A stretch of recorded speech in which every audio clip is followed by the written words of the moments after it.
With endless wineries and accommodation options, Tuscany can feel a little bit overwhelming to plan. So keep watching for our top Tuscan picks. So we have just woken up on my favourite place ever, Tuscany. I absolutely love Tuscany. I'm so excited to be here. Yeah, you do love Tuscany, don't you?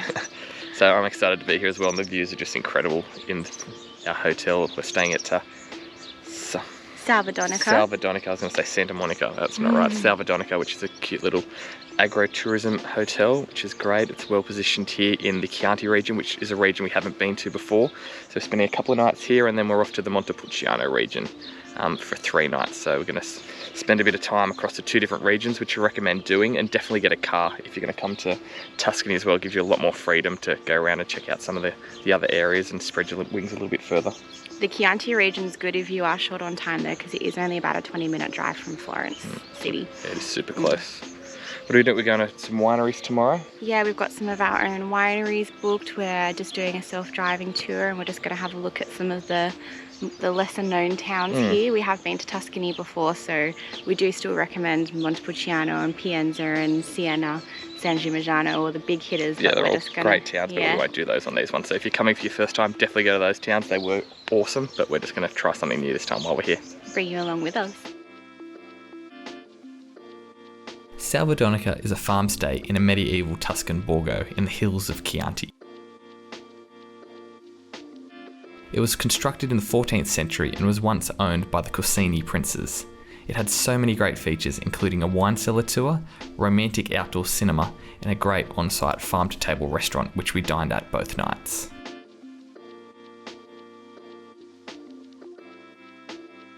So we're about to head out on our day of wine tours. We've got 3 booked in for today.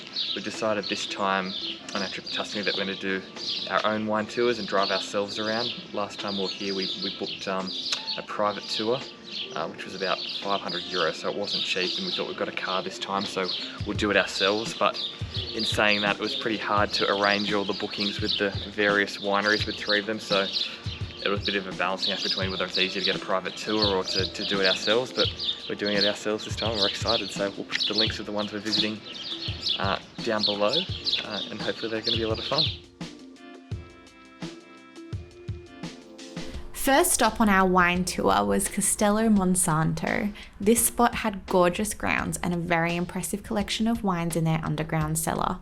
Known for their Chianti Classico, Castello Monsanto was a great introduction into our Tuscan wine adventure.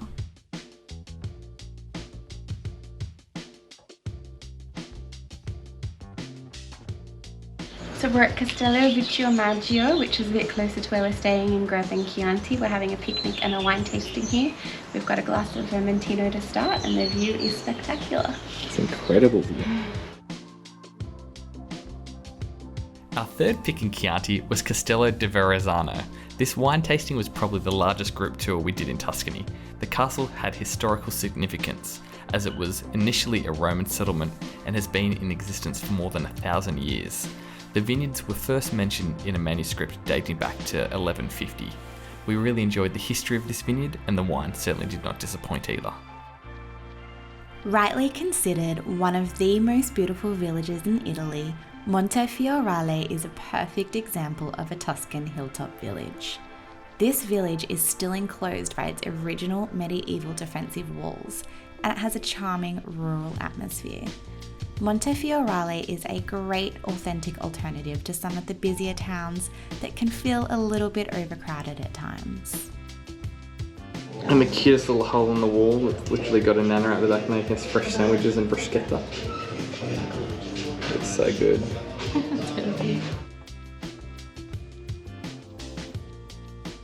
Was it, Grace? What was it?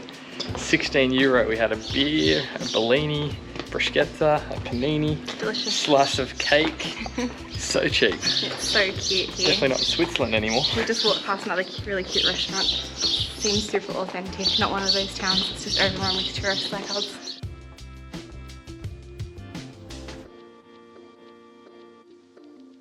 It is so cute. Like you just sit so high, surrounded by vineyards. You can see some vineyards through the archway there.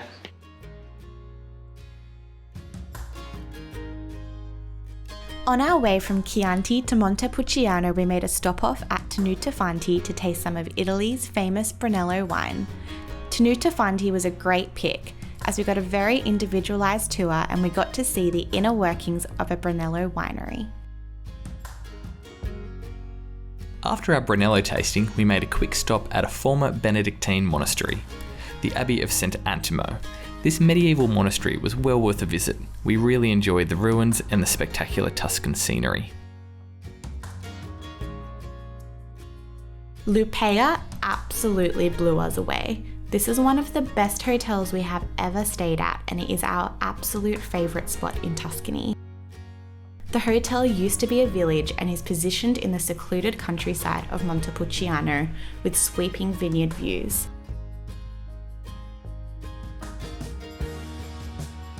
The restaurant on site has a superb nightly menu which you can enjoy while watching the sunset over Pienza. It was just heavenly.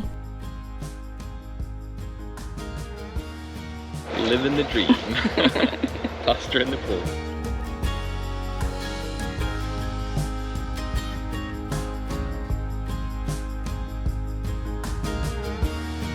Buonasera, we just arrived in Montefollonico, which was a 10-minute drive from our hotel Lupaia. We have dinner here and we just wanted to explore beforehand. It's adorable. Our last 2 nights have been having dinner at Lupaia because they do such a great 4-course meal, but we're just ready for something a little bit more casual tonight. So we've come into this town. It's super quiet because I guess all the businesses have closed because it's almost 8 o'clock at night, but it is so pretty, so gorgeous. Very authentic Tuscan town, and we may or may not be having a pasta that is made in a wheel of cheese tonight. That's right, we've got a cheese tongue twister. Wheel of cheese pasta tonight, which you've been looking forward to for a long time, which I'm not as excited for because I don't love cheese as much as you, but I'm sure it's still going to be delicious, but lots of cheese.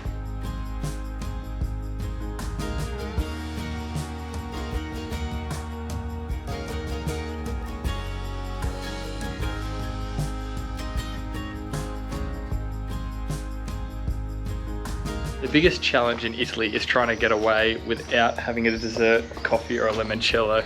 You say, no dessert, we're so full. And they either still bring you a dessert, or they bring you some cookies or cakes, some biscuits, and then you're like, oh, just the bill, please, gotta get out. Oh no, just a little limoncello shot. You want a coffee? We'll bring you a coffee. Like, no. So we both feel like we're about to explode because we've had so much. I'm too ill to talk. You gotta walk to the car, roll to the car, and that's every night. No such thing as just getting a bill. But it's fantastic and we enjoy it and we love the Italians for it. But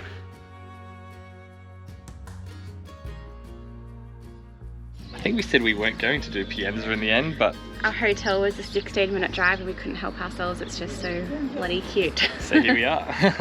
And it's just as beautiful as remembered as well, so we are very happy to be back here. The views are just outstanding of all the vineyards and rural lands outside.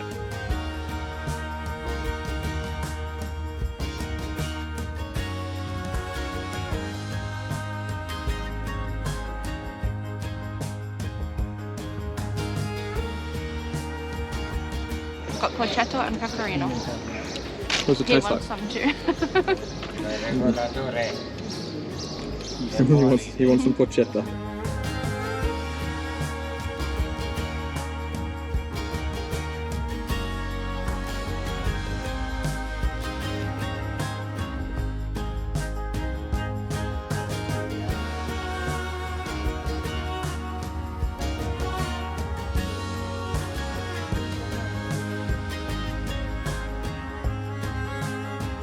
That's a wrap on our time in Tuscany.